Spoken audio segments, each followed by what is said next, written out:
The Tjilbruke Story by Grace, Casey and Ash.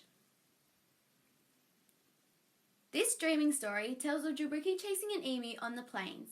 Feeling tired, he sat on a rock and rested. When he looked up, he saw his favourite nephew, Tjilbruke, coming towards him. His nephew shouldn't have been hunting this emu. "Hey," Tjilbruke called to his nephew, "you should know better." His nephew said sorry.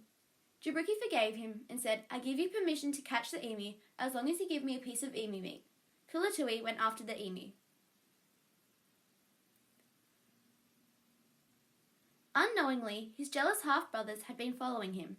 When Tjilbruke struck his spear in the emu's eye to see if it was cooked, he was blinded by the steam, and his half-brothers took this opportunity to kill him, supposedly because Tjilbruke had broken the law. As Tjilbruke was a keeper of law and peace, and he knew that his nephews had taken advantage of this situation to kill Tjilbruke, he needed to put things right. He was very skilled at making and using fire, and he used these skills to burn and smoke the nephews out of their night shelter and spear them. Tjilbruke then carries his nephew's body to Kingston Park. Tjilbruke weeps over his nephew and creates a spring that emerges at the base of the hill from his tears. Tjilbruke creates many springs with his tears as he stops to rest in his travels southward along the coast. Overwhelmed by sadness, he weeps and his tears form the freshwater springs at Hallett Cove, Port Noarlunga, Red Ochre Cove, Port Wollonga, Selleck's Beach, Carrickalinga and Rapid Bay.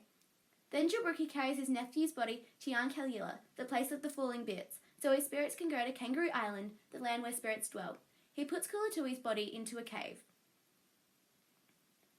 After his journey along the coast, where he wept and created the springs, Tjilbruke stuck currawong feathers on his body and said, "I am no longer of this world."